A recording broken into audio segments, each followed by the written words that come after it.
Assalamualaikum warahmatullahi wabarakatuh. Halo teman-teman, kembali lagi bersama saya Muhammad Rifki Ansari sebagai MC di acara podcast pada sore hari ini. Baik, untuk tema podcast pada sore hari ini yaitu tentang kesehatan, khususnya di bagian radiologi.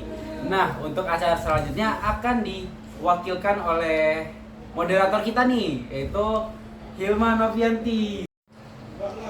Oke teman-teman, mungkin dari teman-teman sendiri masih ada yang awam dan tidak tahu menahu tentang radiologi itu sebenarnya apa sih? Mungkin kita bisa nanya ke narasumber kita. Halo teman-teman. Halo. Halo, perkenalkan nama aku Mutiara. Aku mahasiswa semester 4 dari program studi D3 Radiologi Universitas Aisyah Yogyakarta. Halo, perkenalkan nama saya Firman Tomahanda. Saya juga dari program D3 Radiologi dari Universitas Aisyah Yogyakarta bareng dengan Ara. Ya, kita buat. Oke, gimana Mbak Hilma? Oke, untuk Mbak Ara sendiri, menurut Mbak Ara itu radiologi itu apa sih sebenarnya? Oke, kalau bicara tentang radiologi ya teman-teman, mungkin kita udah familiar banget gitu dengan radiologi karena emang ranah kita di sana. Insya Allah, jadi kalau seandainya ada pertanyaan seputar radiologi, sedikit banyaknya kita sudah belajar lah gitu, dan kita bisa sharing ke teman-teman semua. Jadi radiologi itu adalah suatu ilmu pengetahuan atau ilmu kesehatan yang mempelajari tentang pendiagnosaan seseorang pasien menggunakan X-ray. Jadi radiasi. ya, kita menggunakan radiasi. Mungkin kalau teman-teman udah pernah ke rumah sakit, mungkin ketemu sama instalasi radiologi. Nah, itu kita biasanya banyak di sana. Betul, dan terus juga biasanya itu hasil-hasilnya itu kita seperti foto ronsen seperti yang kalian ketahui. Biasanya itu awam banget foto ronsen itu di ranah kami. Seperti itu teman-teman. Pokoknya kalau ke rumah sakit terus nanti disuruh foto ronsen, nah itu ranah kita. Betul sekali. Nah, itu teman-teman tadi tentang sedikit spillan apa sih tentang radiologi itu. Kemudian untuk selanjutnya nih, menurut kalian peran penting radiologi itu sendiri apa? Peran penting radiologi. Gak tahu ya, padahal radiologi itu penting banget ya kan Pak? Parah, penting banget. Penting banget. Walaupun ada radiasi sudah ditemukan, kalau ganda kita itu nggak ada apa-apanya. Ya, peran pentingnya yang pertama, kita bisa dengan ronsen dengan radiologi kita bisa tahu atau bisa mendiagnosa penyakit, bisa melihat Patologi. apa saja yang ada dalam tubuh kita. Betul. Dengan adanya X-ray kita bisa tahu kalau seandainya tuh kita ada patologi, ada penyakit yang ada dalam tubuh kita gitu. Dan juga kita bisa membantu dokter untuk melihat apakah ada barang atau Benda-benda asing Nah, gitu. betul, benda-benda asing yang ada di dalam tubuh kita. Seperti itu teman-teman. Kalau biasanya tuh kan X-ray itu tuh bisa mengenai tubuh seseorang.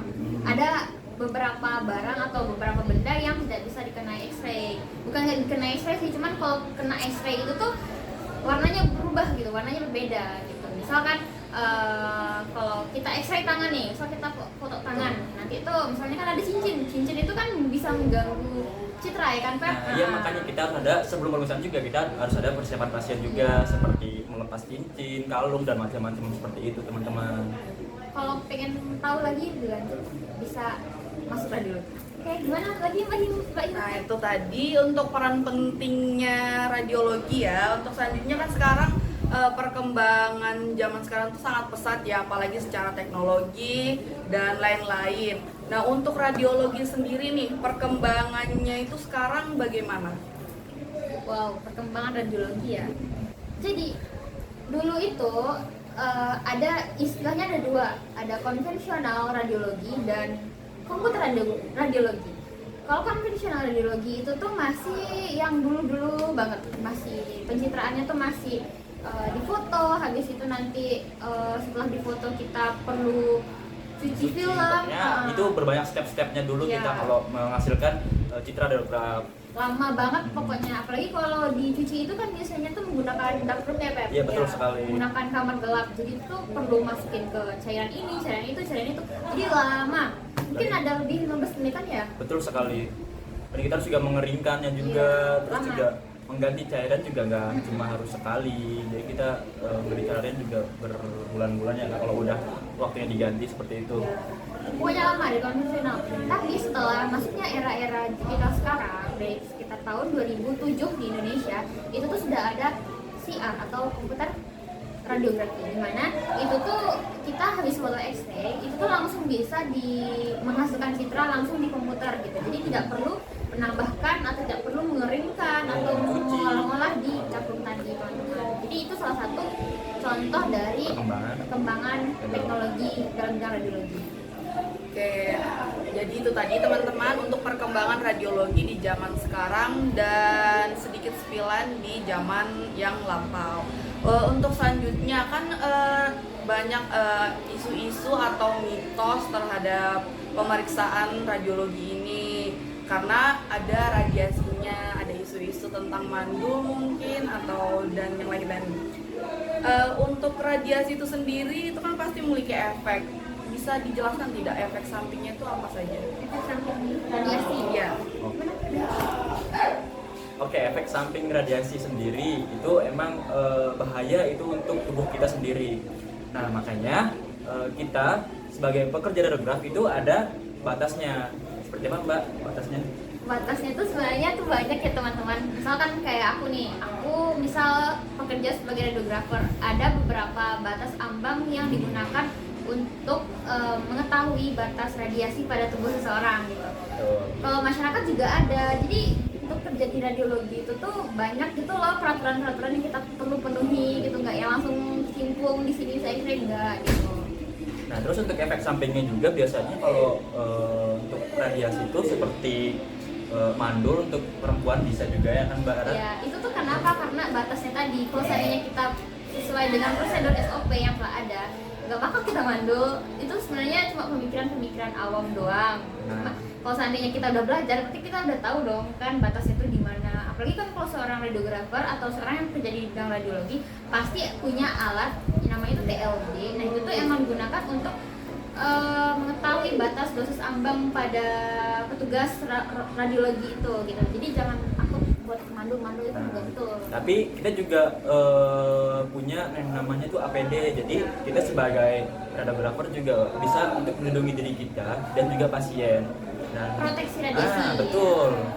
Seperti itu, seperti kayak apron, dan itu apronnya juga dilapisi dengan timbal biar radiasi juga tidak bisa masuk ke tubuh kita langsung gitu. Betul. Seperti itu Mbak Hilman. Oke, kan sekarang tuh Mbak dan Mas Baby itu kan udah semester 4 kan ya? Ya. Dan sebentar lagi akan lulus. Amin. Dan akan insya Allah akan kerja di instalasi radiologi kan ya? Insya Allah. Nah, kira-kira untuk prospek kerja dari radiologi itu sendiri bisa menjangkau apa aja sih? Gimana dari Mbak Mas Baby dulu? Oke. Prospek kerja radiologi ya, sebenarnya untuk prospek kerja itu kan tergantung orangnya ya teman-teman. Tapi kalau dilihat-lihat dan sekarang itu kan pekerjaan itu cukup sulit untuk dicari juga. Nah, tergantung orangnya sih sebenarnya. Cuma kalau dilihat ya, di setiap rumah sakit di Indonesia itu tuh masih membutuhkan tenaga medis, masih membutuhkan tenaga profesional seperti tenaga di instalasi radiologi. Betul. Masih banyak dibutuhkan radiografer yang siap ditempatkan di berbagai instalasi radiologi rumah sakit lain gitu. Jadi jangan takut kalau tidak mempunyai pekerjaan. Dan di tamatan D3 radiologi walaupun cuma 6 semester itu tuh bukan hanya kerja di rumah sakit aja kan? Enggak. Kita bisa kerja seperti di bandara, terus di mana lagi? Masih banyak kayak misal kita bisa menjadi aplikan atau mungkin bisa bekerja di Batan, di kedokteran nuklir. Bisa mungkin kalau ada yang pengen nambah atau naik jenjang ke D4 atau ke S2 itu Lebih bisa bagus lagi. bisa jadi dosen, bisa jadi kawan medis dan banyak lagi. Betul. Jadi jangan mikir kalau radiologi itu cuma kerja di rumah sakit, salah. Oke. Nah, dan itu untuk prospek kerjanya dari bidang radiologi sendiri ya. Kemudian untuk peluang kerjanya nih di bidang radiologi itu sendiri kira-kira seluas apa? Untuk peluang kerja di mungkin ya rumah sakit tuh sedang membutuhkan banyak banget radiografer yang dari kita sendiri, maksudnya dari cari yang seperti kita di 3 radiologi itu seperti kan di setiap daerah tuh emang rata-rata tuh tidak mempunyai rumah sakit yang tidak punya modalitas seperti pesawatnya. Nah, seperti itu teman-teman. Terus jadi makanya radiografer itu harus lagi dicari banget untuk di rumah sakit tertentu gitu teman-teman, karena untuk mengendalikan atau mengoperasionalkan pesawat tersebut teman-teman, karena tidak sembarang orang bisa mengoperasionalkan alat tersebut teman-teman. Punya skill, punya kemampuan, bisa, insya Allah. Nah, oke, itu tadi ya untuk peluang kerja dari bidang radiologi itu seluas itu ternyata teman-teman. Nah, saya punya pertanyaan pribadi nih. Kira-kira misalnya kan masih ada tuh rumah sakit kecil di beberapa daerah terpencil yang memang modalitasnya itu belum memadai.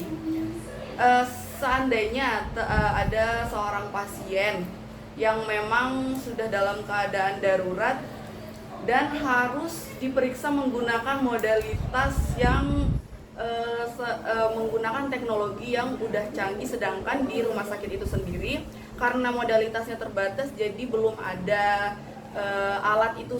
Jadi menurut kalian nih sebagai mahasiswa radiologi, tindakan yang akan dilakukan untuk pasien tersebut apa? Oke, itu ya. Jadi mungkin teman-teman masih bingung modalitas itu apa gitu. Jadi modalitas itu sebenarnya alat untuk fotonya gitu, ronsennya gitu. Jadi kalau seandainya dari daerah terpencil yang tidak ada modalitas itu, dan apa yang perlu dilakukan? Sebenarnya kalau untuk terkait modalitas mungkin kemajuan dari rumah sakit tersebut ya, kemajuan dari daerah tersebut. Tapi kita harapnya tuh di setiap daerah itu minimal ada satu pesawat radiologi atau instalasi radiologi, di mana itu tuh bakal mempermudah gitu. Tapi kalau seandainya emang daerah tersebut terlalu terpencil dan tidak memiliki alat tersebut, sarannya tuh yang ke dalam keadaan gawat darurat itu segera dibawa dan dioper ke rumah sakit yang mempunyai instalasi radiologi dan pesawat yang memadai untuk melakukan pemeriksaan. Seperti itu, Mbak. Oke, itu tadi ya penyampaian dari narasumber kita. Tepuk tangan dulu.